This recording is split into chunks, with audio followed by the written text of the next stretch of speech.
Olá, sejam todos bem-vindos a mais um vídeo do canal, onde eu trago para vocês análise intraday do mini índice diariamente. Se você é novo por aqui, não se esqueça de se inscrever e curtir o vídeo. Então vamos lá. O mercado desta quarta-feira foi um mercado muito bom. É um mercado que oportunizou boas entradas e nos fez realizar testes em regiões onde a gente já havia marcado anteriormente no macro, ok? Se você não assistiu o vídeo de ontem, assista, pois no final dele a gente traça sempre o que pode acontecer no dia seguinte, certo? Baseado justamente na leitura de preço. E no vídeo de ontem a gente havia comentado dois tipos de cenário, e ocorreu justamente o segundo cenário que a gente havia comentado. Então vamos lá. O mercado no dia de ontem realizou uma alta e travou aqui, né? Onde a gente tem a confluência maior, já deixando avisado do que linha é essa, ok? E temos essa linha laranja. Essa linha laranja é uma linha bem antiga do mapa, aonde a gente havia traçado ela há bastante tempo. Bastante tempo mesmo. Ó, a gente tem traçado ela em outro gráfico, a gente traz sempre para o gráfico da nossa operação as linhas que vão ser relevantes para aquele dia. E o contexto dessa linha é uma linha de região de pressão de preço, aonde ela realizou uma troca de polaridade aqui. O preço veio naqueles 13 dias de queda. O preço veio aqui, testou por alguns dias seguidos, inclusive rompeu, depois testou a região, transformando ela em resistência, e em seguida foi decaindo. Depois disso, ele veio testar uma, duas e agora a terceira vez. Durante esse mês, que nós já estamos no dia 13, essa é a primeira vez que veio testar essa região. Então, era relevante. Okay? Contextualizado essas duas regiões de preço, essa de cima e essa de baixo, então vamos olhar o mapa. Vamos olhar o gráfico. O mercado já abriu praticamente no mesmo patamar de preço. Ó, vocês podem observar que o preço foi praticamente na mesma região, né? E quando isso ocorre, geralmente o mercado tende a dar continuidade ao movimento do dia anterior, certo?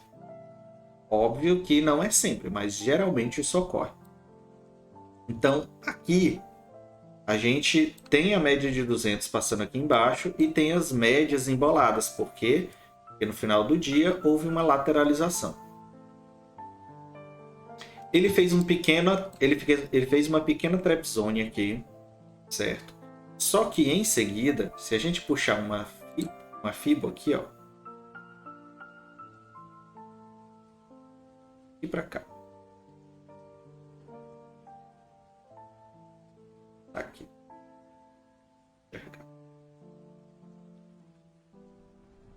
vou inverter ela aqui porque aí fica mais fácil de vocês visualizarem.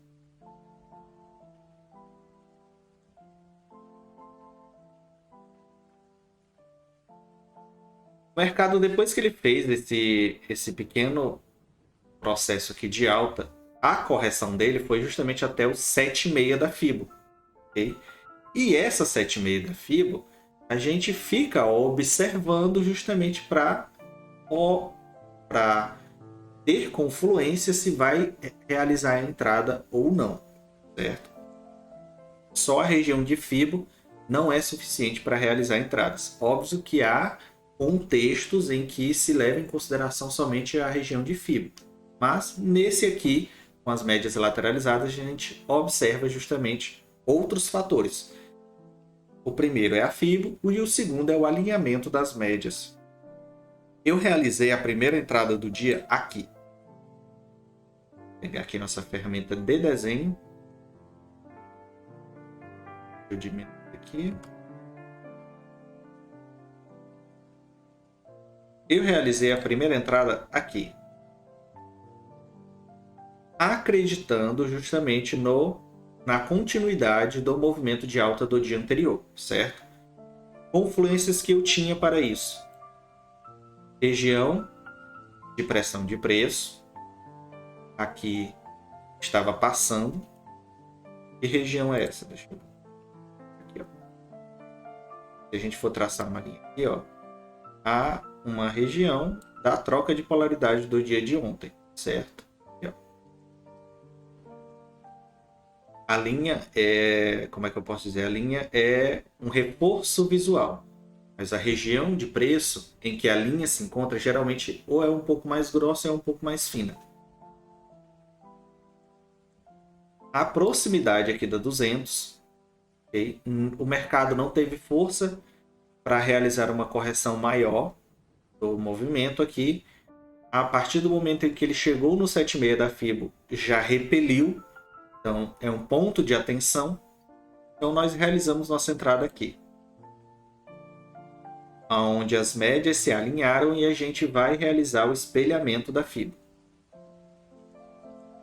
Aqui,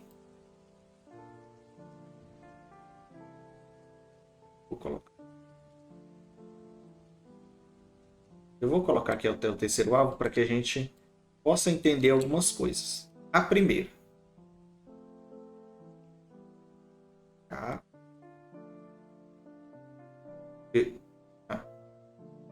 Ó, aqui é o primeiro alvo, onde ele realizou um pullback. Segundo alvo e terceiro. É o terceiro alvo da Fibo. E teve confluência com a região de preço aqui de cima. Lembra que a gente falou sobre ela? Então, o que ocorre? Primeiro, eu realizei uma compra aqui. Meu stop ficou aqui. E eu realizei a saída aqui no primeiro alvo da Fibo. Certo? Por que eu realizei a saída aqui no primeiro alvo da Fibo? Por conta disso aqui, ó. Eu falo para vocês, é apenas um reforço visual. Aqui, ó. Quando bateu aqui no primeiro alvo da Fibo, o preço ele teve uma resposta justamente de estancamento, porque ele sentiu a região justamente de preço, certo? Teve relevância aqui com esse topo e com esses outros aqui, ó. E aqui o preço veio, ancorou, realizou um pullback em proximidade das médias e deu continuidade do movimento. Nisso, eu realizei uma entrada aqui. Novamente, outra compra. Aqui, eu saí justamente aqui, no terceiro alvo da Fibo, certo?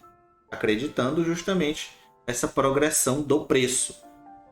Quando ele chegou aqui, ó, sentiu a região, fez uma correção até as médias, em seguida repeliu, corrigiu e andou. Ok? Então a gente teve essas duas entradas em um único movimento, certo? Quem não pegou aqui, pôde pegar aqui, certo? Beleza? Aí nós observamos a entrada justamente da zona de preço, que era aqui.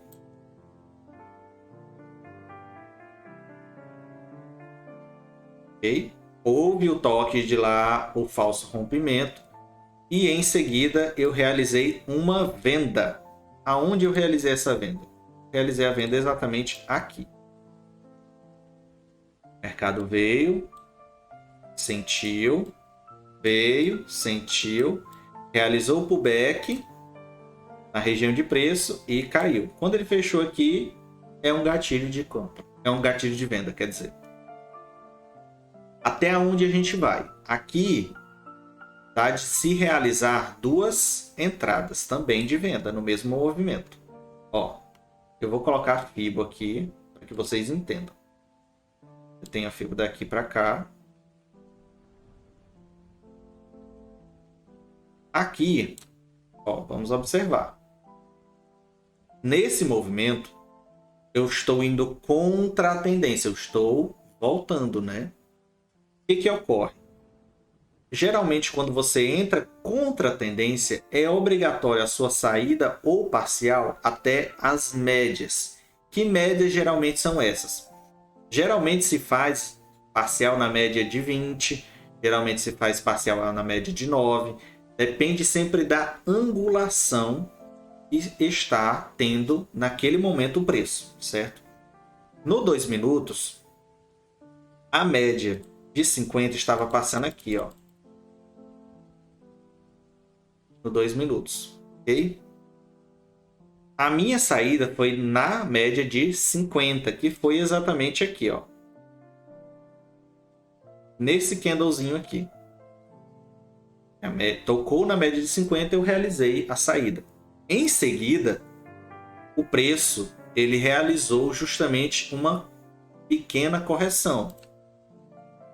O preço caiu até o 61, veio até a região de 76, não teve força para dar continuidade a esse movimento e a gente entra novamente. A gente vai entrar onde aqui? A gente entra exatamente aqui, ó. Justamente em conformidade agora com as médias. As médias alinhadas para baixo, as médias para cima do preço, porque eu estou entrando vendido. Se eu entro vendido, eu desejo e eu quero que as médias estejam acima do preço. Se eu entro comprado, eu quero que elas estejam embaixo. Ok? Entro aqui, meu stop ficou aqui e eu vou dar andamento do preço. Eu não preciso aqui. Se você quiser, você pode até espelhar a FIBO, mas aqui você nem precisaria espelhar. Por quê? Vamos aqui, ó, novamente. Ó. Nós temos aqui topo e fundo. Nossa entrada foi aqui. Nosso stop aqui. Qual é o nosso alvo? O nosso alvo é a região de preço que tem confluência também com o terceiro alvo. Então, os dois principais movimentos do dia, tanto na compra quanto na venda, foram até o terceiro alvo em conformidade, em confluência justamente com duas regiões de preço que estavam em cima e que estavam embaixo. Ok?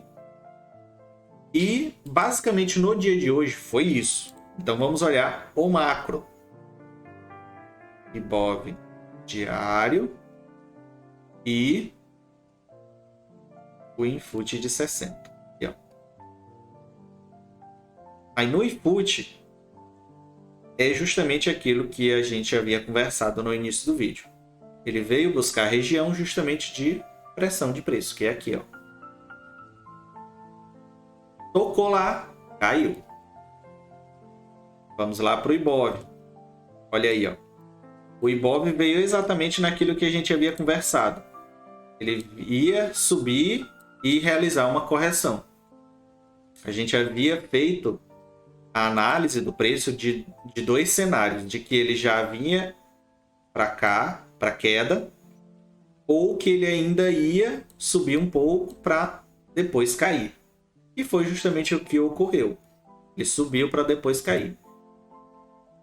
O que pode acontecer no dia de amanhã?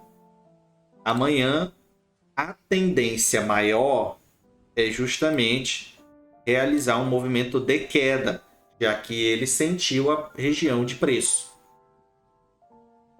Foi até lá, tentou romper e voltou tudo. É o que a gente observa aqui, ó. É o que a gente observa aqui. Essa é a hipótese maior. É na leitura de preço que a gente faz, a proporção maior para que isso ocorra é maior. E, óbvio, não podemos descartar a outra possibilidade de ele tentar novamente romper essa região de preço, já que ele foi muito forte tentar romper essa região. Ok? Não seria um espanto se ele fizesse isso, tá? E se isso ocorrer, não se espante. Aproveite, entre comprado e siga o fluxo. Ok? Então, pessoal, é isso.